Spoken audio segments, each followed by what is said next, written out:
नमस्ते सभी को। आज के इस लेक्चर में हम फिज़िकल डेवलपमेंट जो हमारा टॉपिक चल रहा है उसी को ही कंटिन्यू करेंगे। इससे पूर्व के लेक्चर में हमने फिज़िकल डेवलपमेंट के अंतर्गत लंबाई और वज़न ये दो पॉइंट जो है वो डिस्कस किए थे। विभिन्न अवस्थाओं में लंबाई और वज़न जो है वो किस प्रकार से होता है या उनकी किस प्रकार से अलग अलग अवस्थाओं में जो है लंबाई और वज़न जो है वो धीरे धीरे बढ़ता है, उस पर हमने पिछले लेक्चर में अपनी चर्चा की थी। आज के इस लेक्चर में हम देखेंगे, एक तो शारीरिक अनुपात के बारे में चर्चा करेंगे और साथ ही जो है हड्डियां और दांत, ये जो शारीरिक विकास के जो कुछ पॉइंट्स हैं उनके बारे में आज के इस लेक्चर में हम बात करेंगे। सबसे पहले हम देखते हैं शारीरिक अनुपात या बॉडी प्रपोर्शन।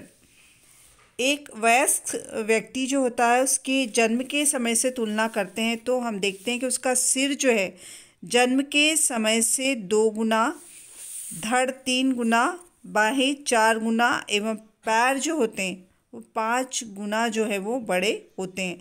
मतलब जन्म के समय उसका जो था उसकी तुलना में वयस्क अवस्था में जो है वो इतना गुना जो है वो बढ़ जाता है।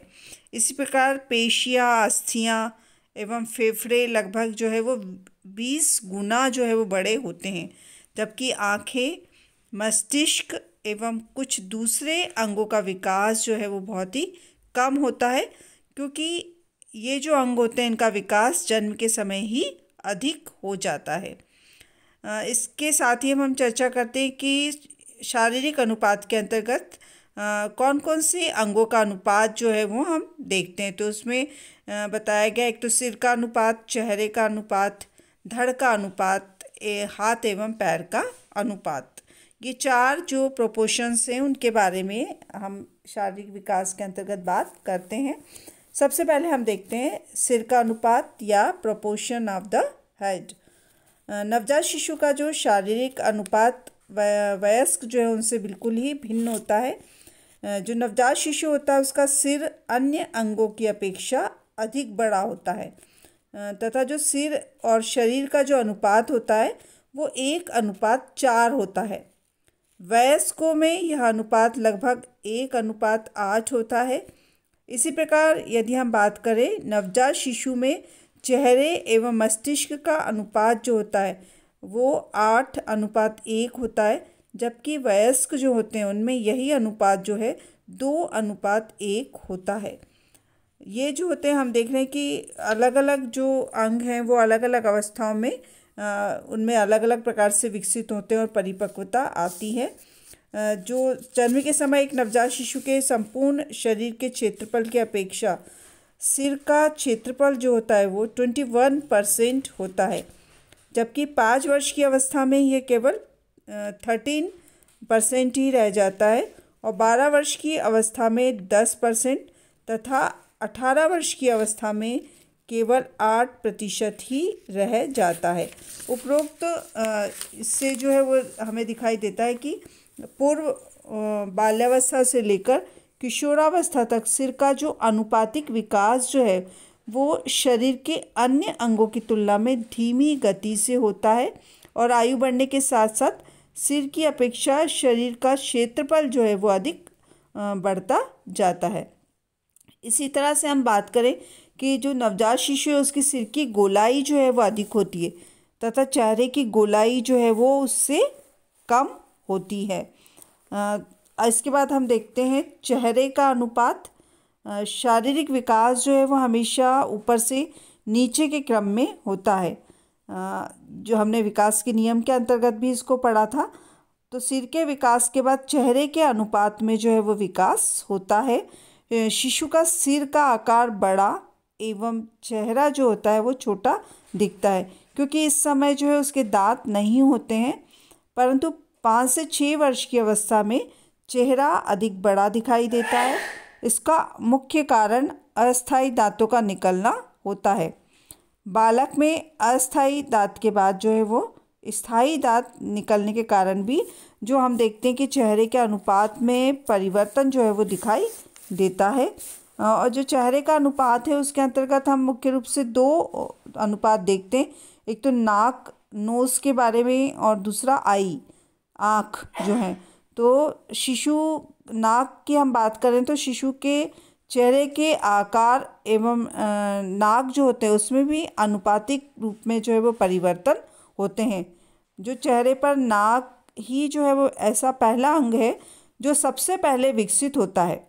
शिशु जन्म से लेकर 4 से 5 वर्ष की अवस्था तक बालक की नाक बड़ी एवं चेहरे से चिपकी हुई प्रतीत होती है, परंतु जैसे जैसे हम देखते हैं उम्र बढ़ती है उसकी बालक की, तो उसका नाक जो है वो स्पष्ट एवं सुंदर जो है वो दिखाई देने लगती है।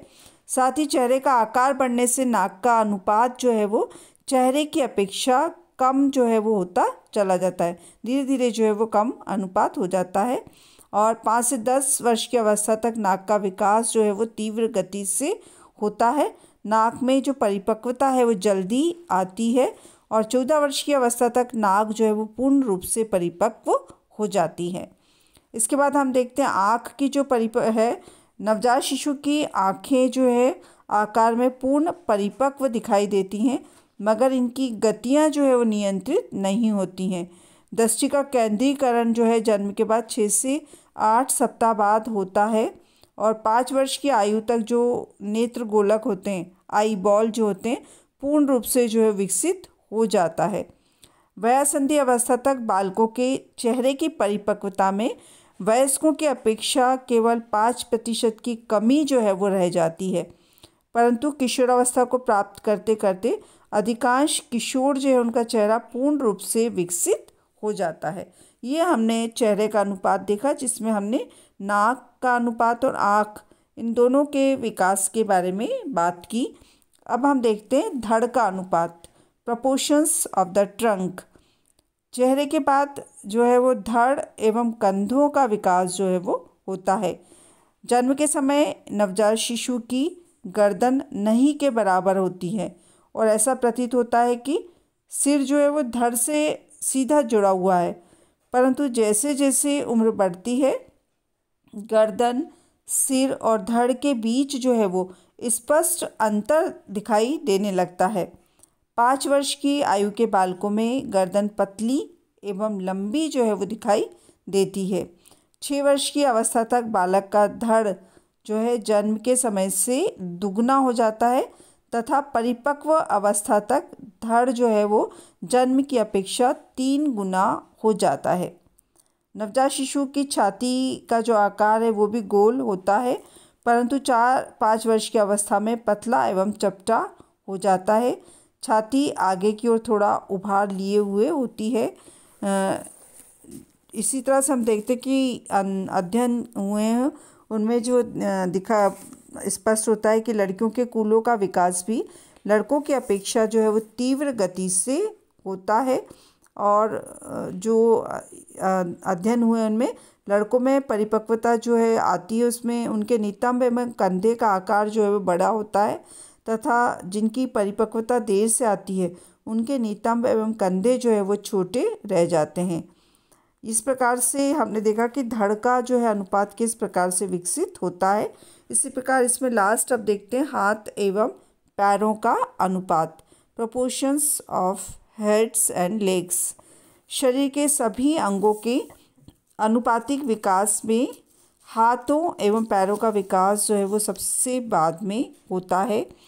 जन्म के समय नवजात शिशु के हाथ पैर बहुत ही छोटे होते हैं, परंतु जैसे जैसे आयु बढ़ती है हाथ पैर की लंबाई जो है वो बढ़ती जाती है और वह सीधे होते जाते हैं।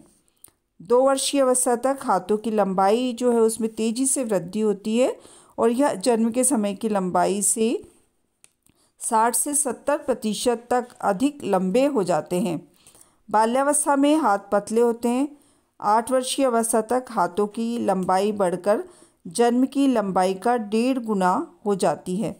इसके पश्चात जो है हाथों का विकास मंद गति से होता है, अर्थात उनकी गति जो है वो धीमी हो जाती है। किशोरावस्था तक हाथों की वृद्धि जो है वो पूर्ण हो जाती है और इसमें परिपक्वता भी आ जाती है। हाथों की तुलना में पैर जो उनका विकास जो है वो बाद में होता है।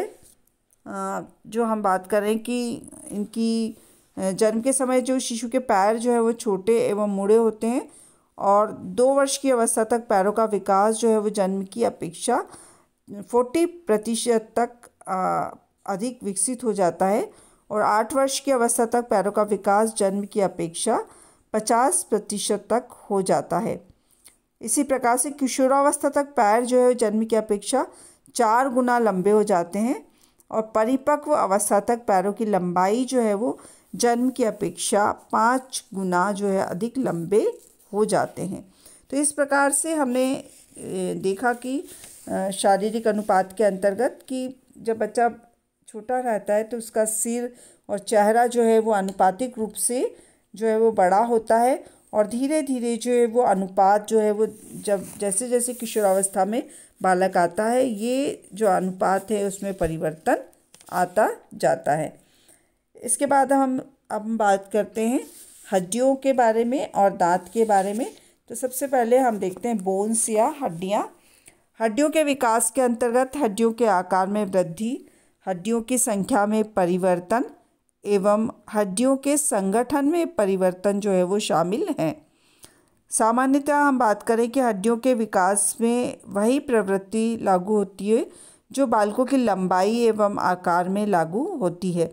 अतः शिशु के जन्म के पहले वर्ष में हड्डियों का विकास जो है तीव्र गति से होता है और फिर दूसरे वर्ष में इसकी गति मंद हो जाती है जो वयः संधि तक चलती है या जो प्यूबर्टी स्टेज है वहाँ तक चलती है और प्यूबर्टी स्टेज के बाद जो है पुनः एक बार फिर हड्डियों का विकास जो है वो अत्यंत ही तेज़ी से होता है। तो ये तो हड्डियों के विकास की बात की। इसके बाद हड्डियों में जो एक प्रक्रिया होती है ऑसिफिकेशन जिसे कहते हैं, ऑसिफिकेशन ऑफ बोन्स या हड्डियों में कठोरता। तो ये क्या होती है इसको हम देखते हैं। हड्डियों में जो कठोरता है मुख्यतः कैल्शियम, फास्फोरस एवं खनिज लवणों की उपस्थिति के कारण होती है। ये जो प्रक्रिया इसमें हड्डियां कठोर एवं मजबूत बनती हैं। जन्म के समय हम देखते हैं कि नवजात शिशु की हड्डियां जो होती हैं वो कोमल, मुलायम, स्पंजी एवं लचीली होती हैं। ये उपास्थि जो होती है या कार्टिलेज जो होते हैं उनकी बनी होती हैं जो हड्डियां होती हैं। इन्हीं कारणों से शिशु जन्म के 6 माह बाद तक अपने पैर के अंगूठे को जो आसानी से अपने मुंह तक ले जाता है और उसे चूसने लगता है। नवजात शिशु के शरीर में वयस्कों की अपेक्षा जो है हड्डियों की संख्या अधिक होती है, परंतु जैसे जैसे उम्र बढ़ती जाती है ऑसिफिकेशन होता जाता है और परिपक्व अवस्था तक सभी हड्डियां जो है वो एक विशिष्ट आकार जो है वो ग्रहण कर लेती हैं। शरीर के जो विभिन्न अंग हैं उनमें हड्डियों के कड़े होने की प्रक्रिया, ये कड़े या कठोर होने की जो प्रक्रिया है एक ही साथ एक ही समय पर संपन्न नहीं होती है, बल्कि ये जो है वो भिन्न भिन्न गति से और भिन्न भिन्न समय पर जो है वो ये कठोरता आती है और जो शरीर को एक तरह से कहें कि सुंदर संरचना जो है वो प्रदान करती है। यदि हम बात करें अवस्था के अनुसार हड्डियों की तो नवजात शिशु जो होते हैं उसकी हड्डियां जो है कोमल, मुलायम, जैसे अभी हमने बात की लचीली होती है और इनकी संख्या जो है वो अधिक होती है और साथ ही ये कार्टिलेज से बनी होती हैं। बाल्यावस्था में जो है हड्डियों का विकास धीरे धीरे होता है और ऑसिफिकेशन की प्रक्रिया के कारण ये कठोर हो जाती हैं और इस अवस्था में प्रत्येक आयु स्तर पर लड़कियों की हड्डियां जो है लड़कों की अपेक्षा जल्दी ही कठोरता प्राप्त कर लेती हैं।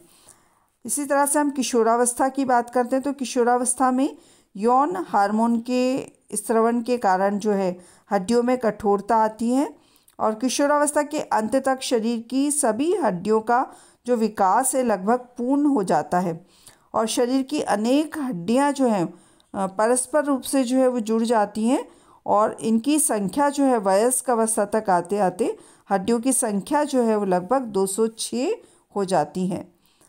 तो ये हमने हड्डियों के बारे में देखा। अब हम चर्चा करते हैं दांत या टीथ के बारे में।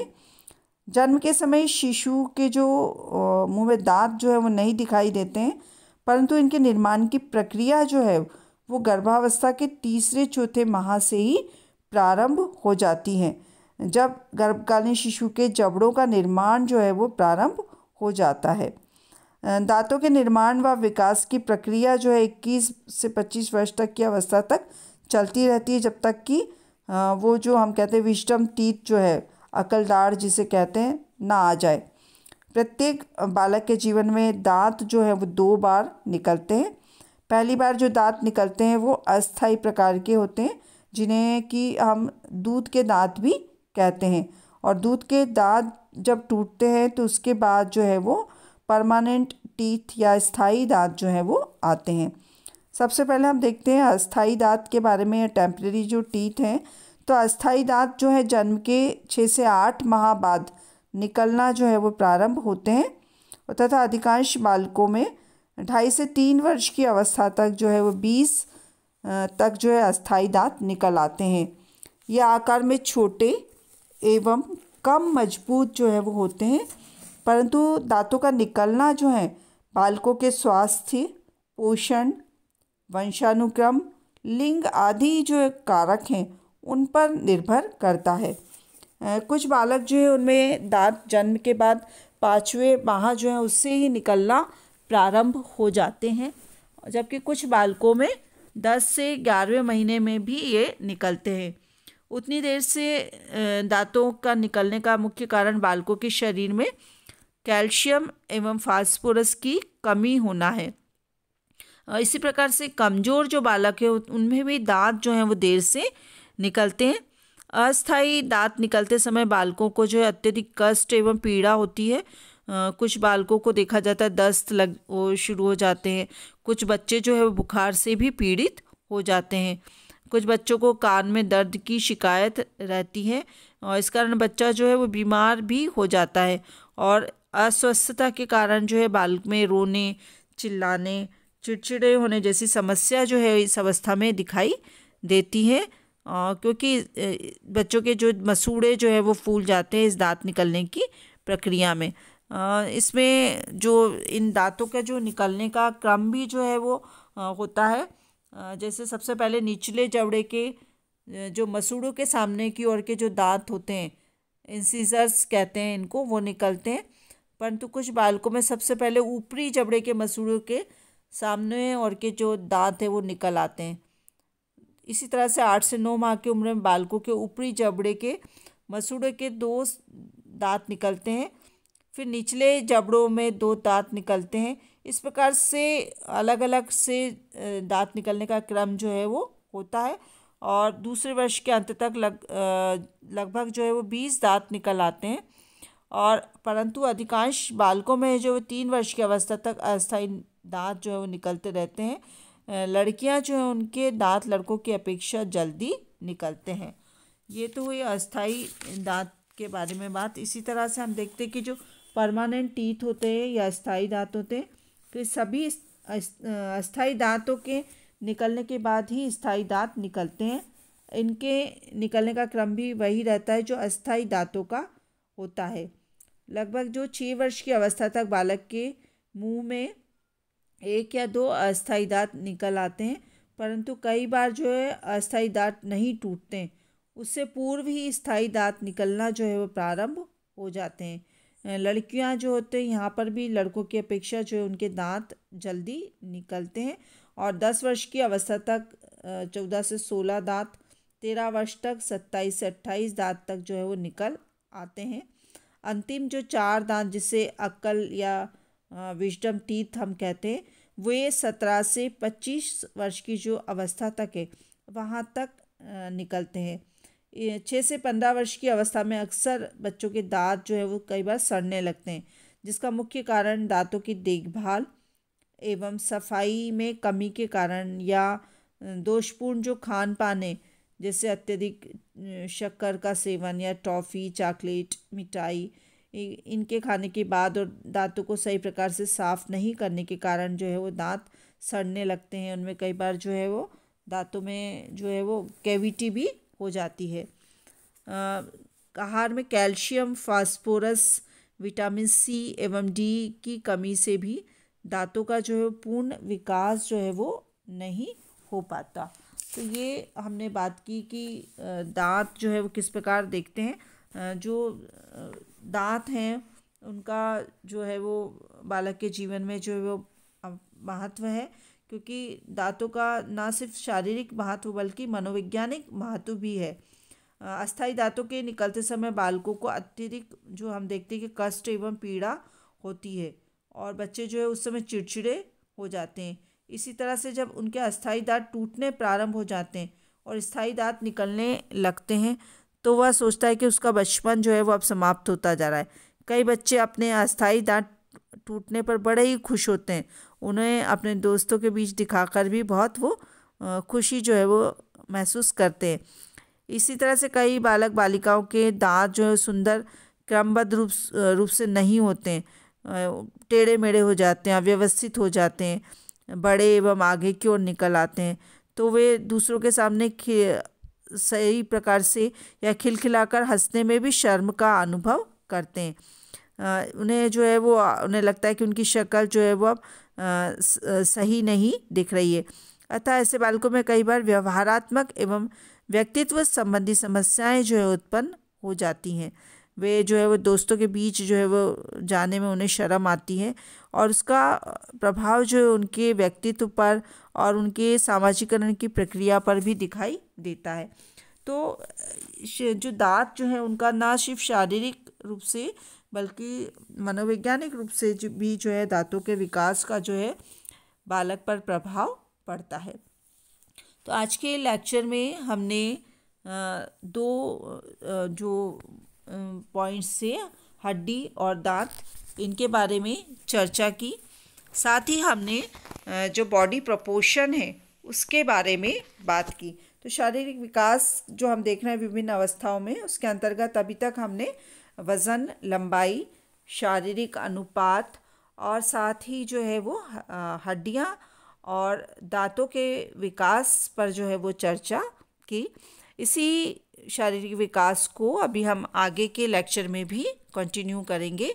आज के लिए इतना ही, धन्यवाद।